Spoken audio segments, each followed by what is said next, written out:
O Grêmio empatou com o Flamengo sem criar uma chance sequer de gol. Olha isso, gente. Olha o lance. Quando que isso é pênalti? Esse senhor inventou um pênalti no Maracanã. Matematicamente é impossível uma equipa que tem 67% de posse de bola, que faz 26 finalizações contra 6, tem 13 escanteios contra 0, e o árbitro consegue marcar mais faltas para o Flamengo do que para o Grêmio. E é isso que me preocupa e é isso que eu peço alguma atenção, que o campeonato seja decidido mesmo dentro do campo. E isto é um padrão que já se tem verificado em algumas partidas, e isto é impossível que os nossos jogadores, cada vez que tocam nos jogadores do adversário, é falta, e os adversários tocam, e de que maneira, em nós, e os árbitros não veem faltas. Mas isto não é a primeira vez e isto preocupa-me muito. A torcida no intervalo xingou muito o árbitro. E eu sei que é a sua postura de não reclamar de arbitragem. Mas a gente sente no time do Flamengo que não tem um jogador, que seja o capitão hoje, que é o Arrascaeta, que vá no árbitro. Falta isso ao time do Flamengo? Existe alguma orientação para os jogadores não irem no árbitro, mesmo em lances que nitidamente a arbitragem errou? Amigo, a paciência da nação estourou de vez. O Flamengo saiu do jogo contra o Grêmio mais indignado do que nunca, e a revolta é toda em cima do Paulo César Zanovelli. O clima nos bastidores ferveu tanto que o BAP já prepara protesto direto na CBF. Mas segura aí que tem coisa boa rolando. Pinta uma bomba pro lado rubro-negro. Um projeto bilionário vindo de investidores dos Estados Unidos, da Espanha e da Colômbia. É sonho grande batendo na porta, já te conto os detalhes. Agora segura, porque teve movimentação quente também fora do campo. O Al Ahly e o Flamengo oficializaram a negociação. Mais de 50 milhões em jogo. E como se o enredo já não tivesse virado novela, 2 craques que estavam com a mala quase pronta acabaram ficando. E, ao invés de abrir espaço para reforço, aumentaram ainda mais a bronca da diretoria com a folha salarial. Vou te contar tudo isso agora e muito mais, não sai daí. Mas antes, já aproveita para dar aquela moral. Confere aí se você já está inscrito no canal Papai Flá. Dá essa força e nos ajude a bater a meta dos 10 mil inscritos, porque aqui tem Flamengo todo dia. É, amigo, até quando a gente vai ter que engolir esse papo de arbitragem? Flamengo jogou bem contra o Grêmio, fez a parte dele, mas saiu do campo com aquela revolta entalada na garganta. E não foi pouco não. A bronca é pesada com o árbitro Paulo César Zanovelli, e o clima no ninho virou fumaça depois do apito final. O próprio Felipe Luiz, que não costuma ser de levantar a voz à toa, saiu da coletiva largando o recado. Disse que o jogador entra em campo para vencer, não para ficar batendo boca com o juiz. E que o mínimo que se espera é critério. Mas o que se viu foi o contrário. Jogo picotado, cheio de faltinha que não existia, critério nenhum, e o apito sempre pesando pro mesmo lado. O cara ainda completou que o que decepciona é justamente isso. Ver os erros se repetindo rodada após rodada sem ninguém corrigir nada. E se Felipe já tinha soltado o verbo, José Botto veio logo atrás para escancarar ainda mais. O homem largou dados e estatística, mostrando que não bate. 70% de posse de bola, 26 finalizações contra 6, escanteio sobrando. Mas mesmo assim o árbitro conseguiu marcar mais falta contra o Flamengo que contra o Grêmio. Ele deixou claro que não está falando só de um lance isolado, mas de um padrão que já está virando rotina. Segundo ele, cada vez que o jogador do Mengão encosta em alguém é falta. Mas quando a pancada vem pro nosso lado, o juiz finge que não vê. Isso não é critério. É perseguição. E o detalhe que fez a revolta explodir foi o cartão em cima do Léo Ortiz. O cara pegou só a bola, nada de adversário, mas o apito deu falta e ainda amarelou. Resultado: suspensão pro próximo jogo contra o Juventude, depois da data FIFA. Aí não tem como segurar a bronca. Nos bastidores, a diretoria não ficou calada. BAP já mexe os pauzinhos para formalizar protesto na CBF. A ideia é deixar claro que o Flamengo não vai aceitar ser prejudicado no grito, ainda mais em reta de Brasileirão que cada ponto é ouro. O sentimento é de que, se não pressionar, vai continuar tudo igual, juiz errando, critério sumindo e a nação pagando a conta. E essa é só a primeira faísca do dia, porque tem muito mais coisa fervendo no lado rubro-negro. Esse empate com o Grêmio no Maraca ficou atravessado na garganta. O Flamengo dominou, fez gol com De La Cruz, criou chance de sobra para matar a partida, Mas no fim das contas quem roubou a cena foi a arbitragem do Paulo César Zanovelli. O pênalti dado em cima do Ayrton Lucas foi daqueles que até hoje a nação discute. Mão dentro da área? Até pode ser interpretado, mas que foi duvidoso, foi. E o detalhe é que justamente desse lance saiu o gol do Grêmio, que decretou o empate. Depois do apito final, Filipe Luís não conseguiu esconder a bronca. Ele até tentou falar mais calmo, mas largou a real. Disse que queria ver os árbitros sendo obrigados a assistir aos jogos que apitam, rever os erros e corrigir os critérios. Segundo ele, parece que não existe essa autocrítica. E aí, os mesmos erros se repetem semana após semana, deixando os jogos truncados, cheios de faltas inventadas e um futebol chato de assistir. Filipe deixou claro que o que mais queria era não precisar se preocupar com o juiz, só pensar no jogo. Mas do jeito que tá, impossível. E se o técnico detonou a arbitragem, não deixou de valorizar o que o time fez dentro de campo. Reconheceu que o Flamengo foi muito melhor que o Grêmio, com posse, com intensidade e criando chance atrás de chance. Só que, segundo ele, a partida foi constantemente interrompida por causa das marcações aleatórias do árbitro. E no final, num único lance questionável, o adversário conseguiu empatar. Para Filipe, o placar não refletiu o que aconteceu de verdade no gramado. Quem também não ficou calado foi Samuel Lino, ainda no intervalo. O atacante foi direto, disse que o Flamengo tentava impor o ritmo, mas era travado a cada minuto por um apito sem critério. Ele até citou o lance do Léo Ortiz, que levou o amarelo num carrinho limpo, só porque entrou firme. Enquanto isso, do outro lado, um jogador do Grêmio chegou com os 2 pés e nada foi marcado. Na visão dele, futebol é jogado forte, mas parece que quando é contra o Mengão, a régua muda. E o prejuízo não é só o resultado. Léo Ortiz vai cumprir suspensão e vira desfalque contra o Juventude, justamente no momento em que o Flamengo precisa de todo mundo à disposição. Ou seja, o empate que já era indigesto ficou ainda mais amargo por causa do apito. Amigo, se já não bastasse a bronca com a arbitragem, agora a polêmica veio parar na lateral esquerda. O Flamengo deixou escapar uma vitória que valeria ouro contra o Grêmio, e tudo por causa do pênalti em cima do Ayrton Lucas. A bola bateu na mão do lateral, o juiz marcou, Thiago Volpi converteu, e o empate caiu como um banho de água fria na nação. Nas redes, a torcida não perdoou. Muita gente apontou o Ayrton como culpado não só pelo lance do pênalti, mas também pela atuação apagada no ataque. O clima ficou pesado, e o nome do Vina passou a pipocar com força. Não existe o Vina ser banco do Ayrton Lucas, é sacanagem falar que estão no mesmo nível, foram alguns dos recados atravessados que rodaram pelo X. A paciência, pelo visto, acabou. Filipe Luís, por outro lado, foi firme na defesa do jogador. Na coletiva, classificou o lance como fatalidade e lembrou que o Ayrton vinha de boas atuações, inclusive contra o Inter, quando foi destaque. Disse ainda que não escalou o lateral contra o Vitória por conta de um problema familiar, e que agora optou por ele por entender que seria a melhor escolha para vencer o jogo. O técnico fez questão de ressaltar que tanto Ayrton quanto Vina estão em ótima fase, e que para ele o nível dos dois é muito alto. E para deixar claro, Filipe não vê diferença gritante entre eles. Reforçou que a disputa é equilibrada e que a escolha foi puramente técnica.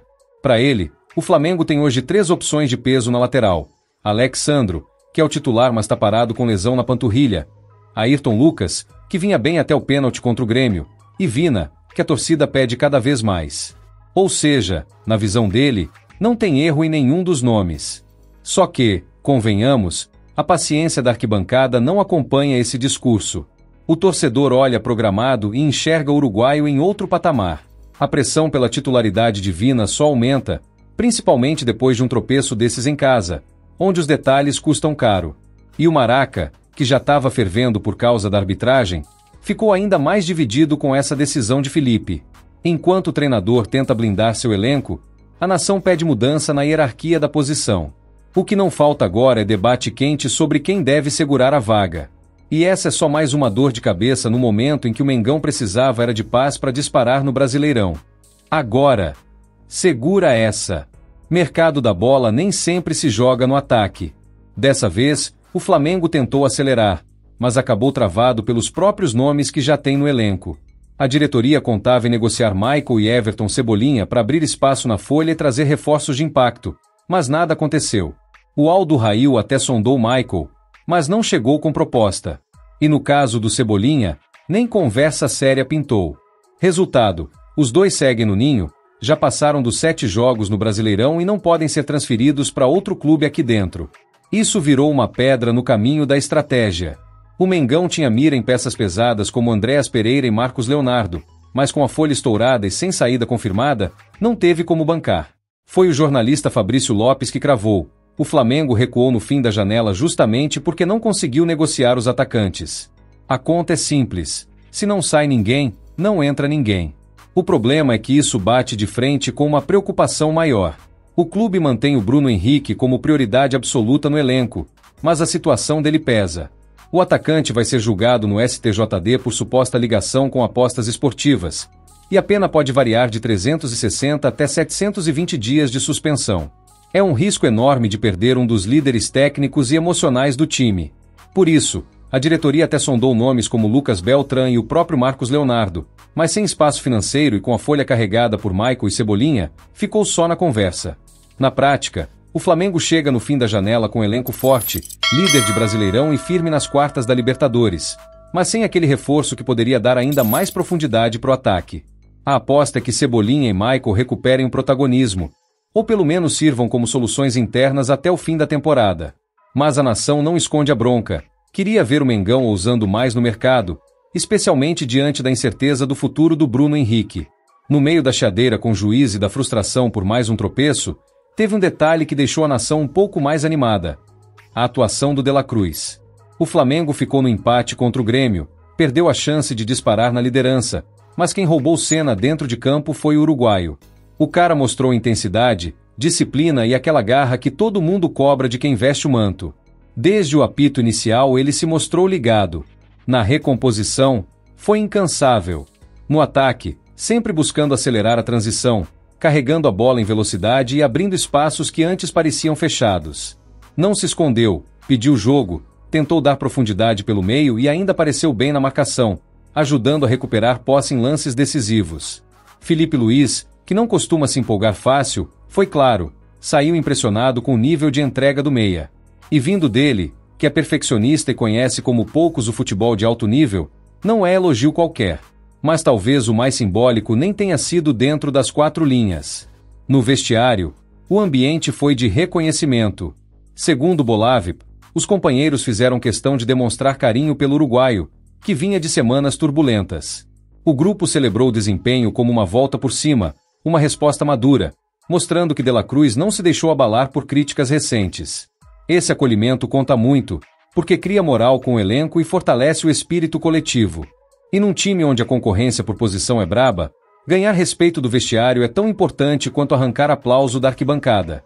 A diretoria também respira aliviada. Trouxe o uruguaio para ser protagonista e sabia que a adaptação poderia ter altos e baixos. Ver ele crescendo em jogo grande, contra adversário tradicional, é sinal de que o investimento começa a dar retorno. E mais, internamente já se discute dar mais sequência e minutagem, porque quanto mais ritmo, mais confiança ele ganha. A torcida, claro, fica dividida. Ainda tem quem cobre mais objetividade, mais números de gol e assistência. Mas até os críticos reconheceram que contra o Grêmio o meia foi peça-chave. Foi dele a energia que faltava em outros setores. Quando o time oscilou, ele manteve o nível e tentou carregar a responsabilidade. Esse tipo de postura é o que o torcedor mais valoriza. Jogador que não se esconde quando a pressão bate.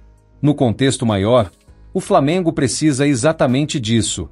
A temporada ainda promete muito, com liderança no Brasileirão e quartas de Libertadores. Mas todo mundo sabe que são os detalhes que fazem diferença lá na frente.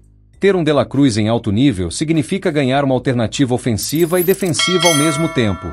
É aquele jogador que pode tanto iniciar a jogada do gol quanto impedir que o adversário chegue com perigo. Por isso a repercussão foi tão positiva. Não é só pelo jogo contra o Grêmio, mas pelo que ele representa para o elenco. É sinal de que há mais opções além dos nomes já consolidados. E se o Flamengo quiser mesmo brigar por tudo até dezembro, vai precisar dessa profundidade.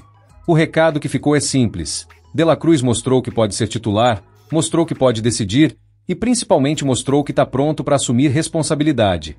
Agora, resta saber se Felipe Luiz vai bancar a sequência e transformar essa atuação em ponto de virada na temporada do uruguaio. E olha, se ele mantiver esse nível, Não vai ter como deixar no banco. A nação já começa a sonhar com um meio-campo ainda mais forte, capaz de atropelar adversário grande em jogo decisivo. Porque quando o uruguaio tá nesse ritmo, parece que o time todo respira junto. É amigo, agora é oficial. Mais uma joia da base rubro-negra cruzou o oceano.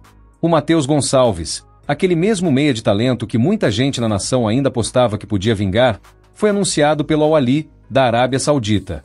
O anúncio saiu nesta segunda-feira e o moleque já posou de camisa 20, falando como novo reforço do clube árabe. A negociação vinha se desenhando desde a semana passada, quando o jogador viajou para realizar exames médicos.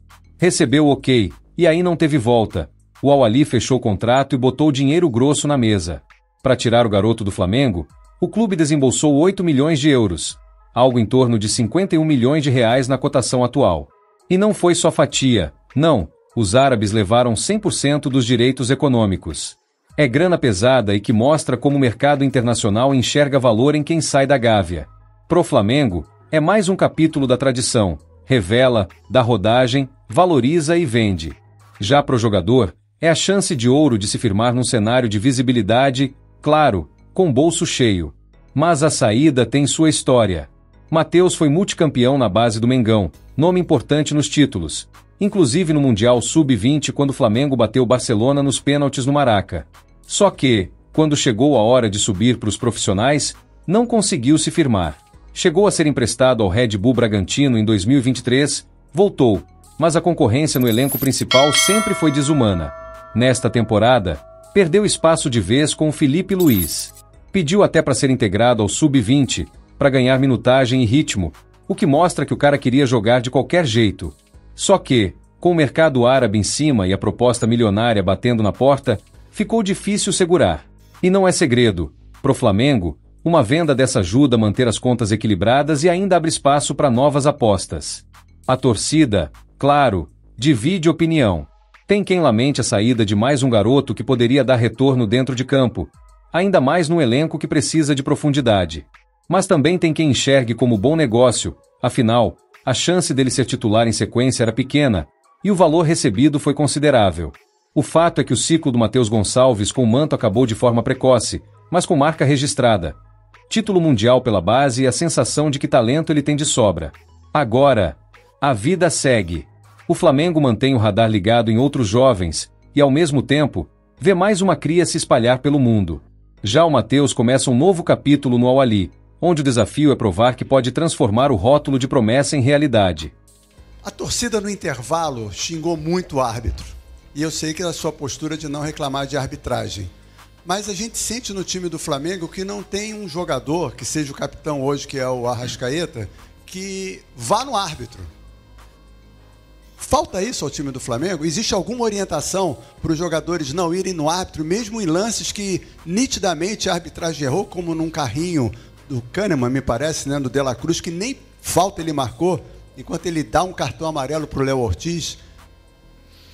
Não, os jogadores eles falam com o árbitro, só que eles estão tão concentrados em vencer, não é o trabalho deles ir lá brigar com o juiz e ficar reclamando toda hora. Quem tem que fazer o trabalho dele é o juiz, que tem que apitar o que tem que apitar. Né? O que eu sinto realmente é que... o que eu gostaria que colocassem um jogo para o árbitro e corrigissem o que ele faz também. Que ele assistisse, que ele revesse o jogo. As coisas que eles erram, que eu não tenho muita dúvida se eles fazem isso. E os erros se repetem. Os critérios não se corrigem, os erros se repetem, o jogo fica picotado, chato, 500 mil faltas que não são e critério zero. Isso me decepciona muito porque o que nós queremos o que nós mais queremos é isso, não se preocupar com o árbitro, não se preocupar com o juiz, pensar simplesmente no jogo. Felipe, Raiza Simplício aqui da Gol Brasil e da revista Placar. Eu queria te perguntar sobre o De La Cruz, né? Ele voltou, já estava à disposição, mas hoje jogando como titular, participou bastante do jogo e deu para perceber que o time parece que sentiu um pouco a saída dele, o meio-campo ali ficou meio aberto com a saída do De La Cruz. Eu queria que você falasse sobre a importância de tê-lo bem fisicamente para o seu time. E a saída dele foi só por uma questão de cansaço ou foi alguma estratégia mesmo? Ele pediu para ser substituído. É um jogador que se recuperou, está conseguindo ter uma sequência de treinos, está bem novamente. É um jogador que nos dá muita dinâmica no meio campo, tanto em ataque como em defesa. É um dos pilares dessa equipe também, e muito feliz de tê-lo de volta, né?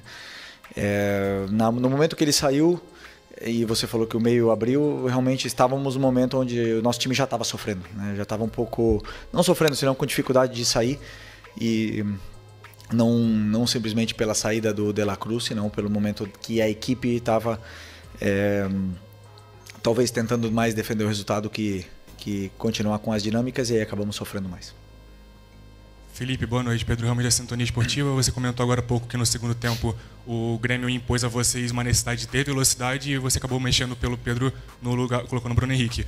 A minha dúvida é se a não utilização de jogadores como Cebolinha, Michael, Juninho, por parte sua, por escolha sua, não traz para a torcida uma sensação de que eles serão de fato inutilizáveis o resto da temporada. Até porque em uma partida onde o Flamengo ganha de 8-0 do Vitória, eles não entrarem é até comum, é esperado talvez. Mas numa partida onde o Flamengo estava sendo pressionado pelo Grêmio 1-1, por que não a utilização, porque a não utilização desses jogadores, por favor, e se também isso é um sinal para a torcida de que no restante da temporada eles não estão nos seus planos também. Obrigado.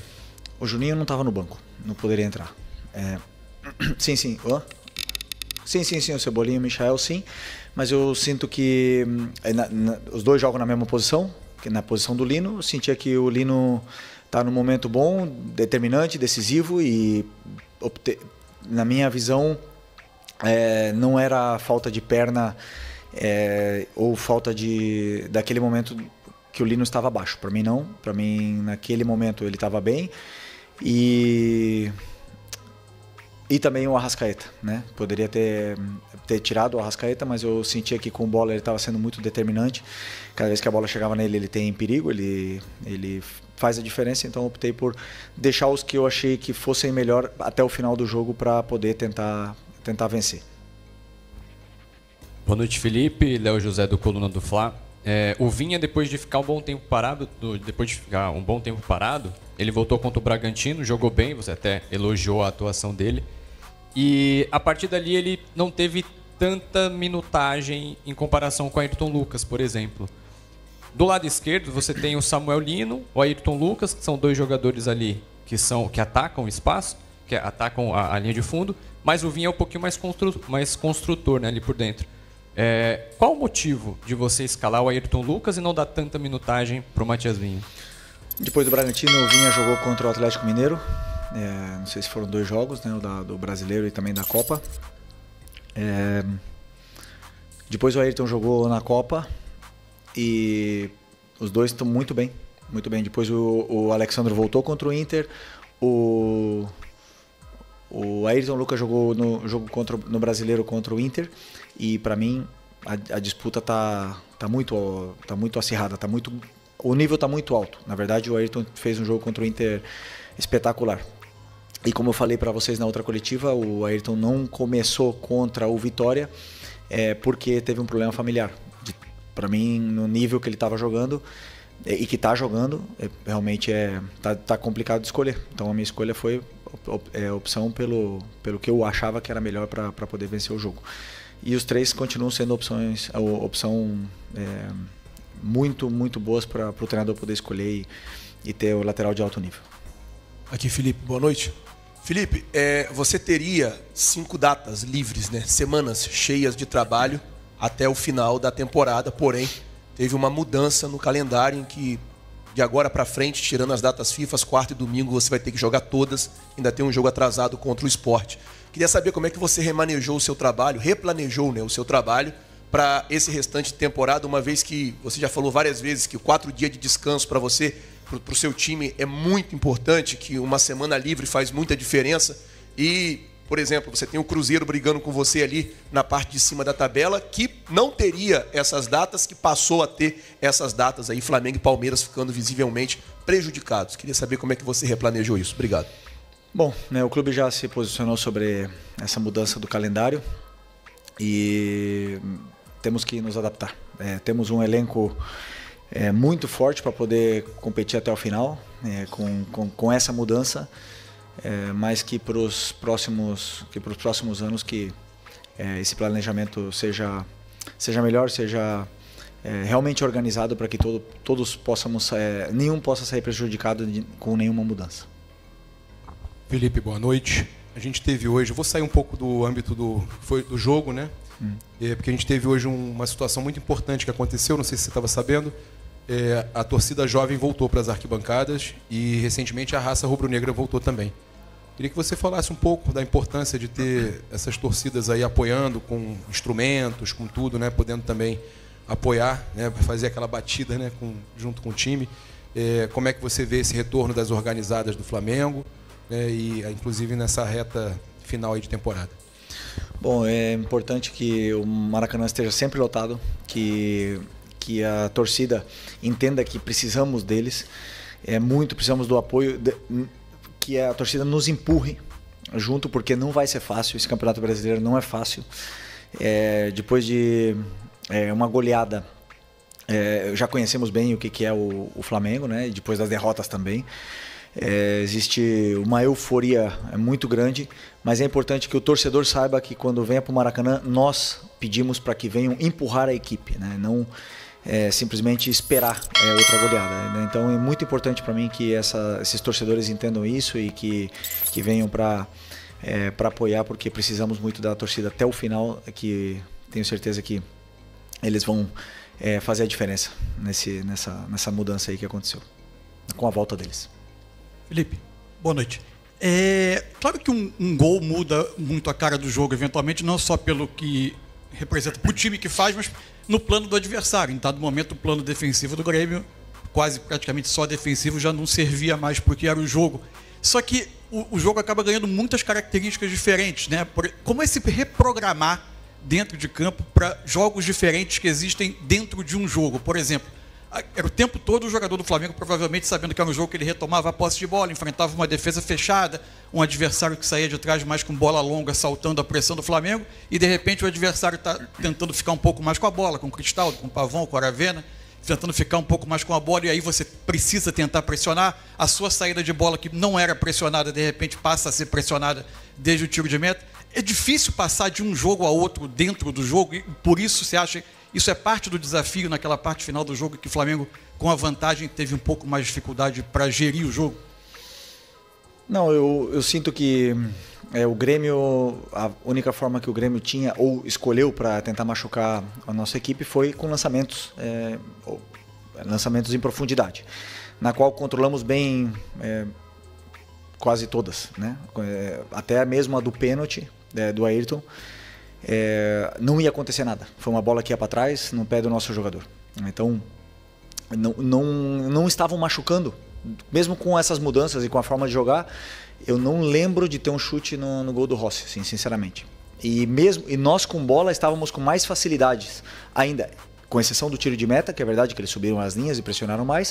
O tiro de meta é uma bola parada, mas depois, conforme nós tínhamos a bola e o controle, os jogadores estavam até tendo mais facilidade para poder criar jogo e chegar na área do Grêmio com mais facilidade. Depois as escolhas não estavam sendo as melhores e acabava partindo um pouco a equipe, e esse ida e volta começou a acontecer e não nos favorecia, né? E principalmente com esses lançamentos em profundidade que o Grêmio escolheu para tentar machucar a gente. Então, como eu falei, com a construção em si, não estavam machucando muito a nossa equipe, mas sabíamos de todas, treinamos todas as fases, treinamos também a equipe defendendo em bloco baixo, e até, como eu falei, não lembro da equipe ter sofrido, mas uma fatalidade, aconteceu o pênalti, que foi a única chance que eles tiveram, e com isso o empate.